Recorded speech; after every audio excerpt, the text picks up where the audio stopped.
Hello, hello, Jen Patero here on a very hot, humid, sticky Sunday, August the 7th. It's been a great weekend, but a hot one.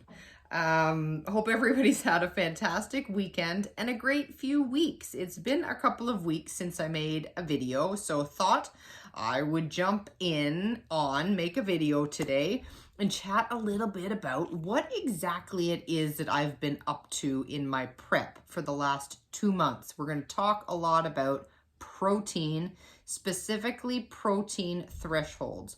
So, as I'm sure most of you are aware, I am a natural ketogenic bodybuilder. Yep, 43, mom of 2, decided to get into this bodybuilding world and I love it. So, did a competition, actually 2 last year. One was virtual as a result of COVID, did reasonably well and was invited to compete in a world championship last year. Jumped on a stage, absolutely loved it, had a blast, and was able to achieve my pro status with the UFE organization in their fitness category or division. That was amazing, loved it. And as soon as I was done, I knew I wanted to do it again. So here we go. I'm going again this November with UFE in their World Championship in Toronto. Going to compete in the fitness division as a pro. The other thing I'm super excited to do this year is I'm trying a new division. Yep, UFE decided to introduce a wellness category division. I don't know, I'm probably using the wrong terminology here, but I'm going to give it a go. I'm going to try the wellness division in the elite show in the morning, and then I will compete as a pro in the fitness in the evening. Cannot wait. Super duper excited. But what that means is that 2 months ago, like 6 months before the show, is when I said to my coach, my nutrition coach, Robert Sykes, the Keto Savage, hey, time to get this show on the road. 6 months out, let's start coaching and working together to get me ready. So he does my nutrition. He sets my macros on a weekly. I track everything and I just do as I'm told. And so we started to work together again. May the 16th, I believe, right? So what does that mean? That means that Jen Patero goes into competition prep mode. So now I really start to dial in my macros. I really don't deviate from the plan more than 1 gram above or 1 gram below what he tells me to consume. And I stick to very strict, consistent menu options, right? So that's what I have been doing. I've been consuming bricks. I've been consuming ground beef, tuna, chicken breast, and now venison. But we'll talk a little bit about that on another video because my meal prep and meal plan has changed in comparison to the last go around based on my gut. So, that's it. So I flip a switch, but I'm not cutting. I haven't been cutting since May. What I've been doing is looking for my protein threshold.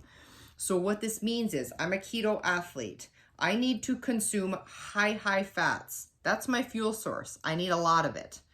I also need to consume as much protein as I possibly can to maintain the muscle that I've built. Remember, I've put on 10 pounds of lean mass, 10 pounds of muscle since I was on the stage last time. I want to maintain it through this cut. So I need to know what's the threshold, because there is a point at which your body will say, okay, I've got enough protein to maintain the muscle mass. Now I'm going to start, she's not feeding me enough fats. Instead of tapping into the fat reserves, why don't I use this extra protein she's feeding me and convert it into glucose by way of gluconeogenesis? So I don't want that to happen. I'm eating very, very low carb. I do not want to take my protein, turn it into glucose and have that be the fuel source. My fuel source is fat. So we've been working high fat. We had lower protein ratio. Every week, we've been lowering the fat. We've been increasing the protein until we find that magic ratio, which is different for everybody. Find the magic ratio that is going to work best for me this time. I can't take my protein threshold from last time. My body composition has changed. I need more protein this time than I did last, and that's exactly what we found. So when I started with Robert May 16th, I was consuming 215 grams of fat, 110 grams of protein, 15 grams of carbs. So my calories were just under 2,500 every day. I weighed about 147 pounds, okay, when we got started. So for the last 2 months, like I say, we've been tapering that fat. We've been increasing that protein to the point where I just started to officially cut or taper last week. Like I'm just today completing my first week into the cut. So the protein threshold for me this go around, my protein was actually higher than my fat. So I was consuming 130 grams of fat, 155 grams of protein. I told you, composition has changed. I should have gone back to tell you what my ratio was last time. Maybe on another video I will. I am now down to consuming 10 grams of carbs. So we cut the carbs back a little bit more. So that's my ratio. That was my protein threshold. And from there, so for this past week, then instead of, lowering fat, increasing protein, now we start to decrease both.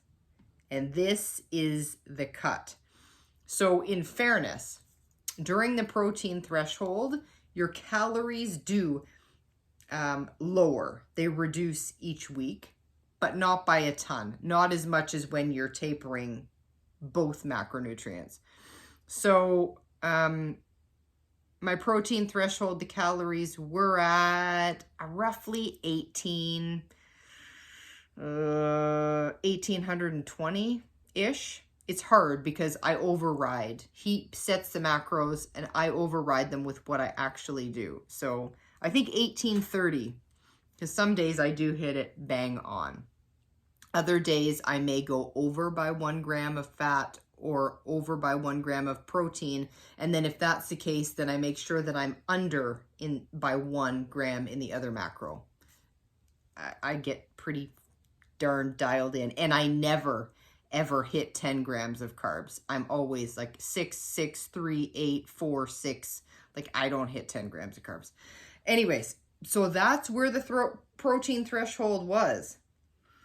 Then last week we started to taper. This week again, effective tomorrow, we taper again. So starting tomorrow, I'm going to be consuming 125 grams of fat, 145 grams of protein, 10 grams of carbs. Calories look like they'll be sitting at 1745. So this is when the tapering, the fat loss really starts to happen. I have already started to notice some changes. I'll chat about that in a sec because I don't want to forget to mention that my weight when I stepped on the scale this morning was 138. So I've lost 10 pounds. And that's great because I really want to maintain the muscle. I don't want to lose weight too quickly. It's interesting. I want to see the scale move, but not too much, not too quickly, especially not yet. I'm still 4 months out.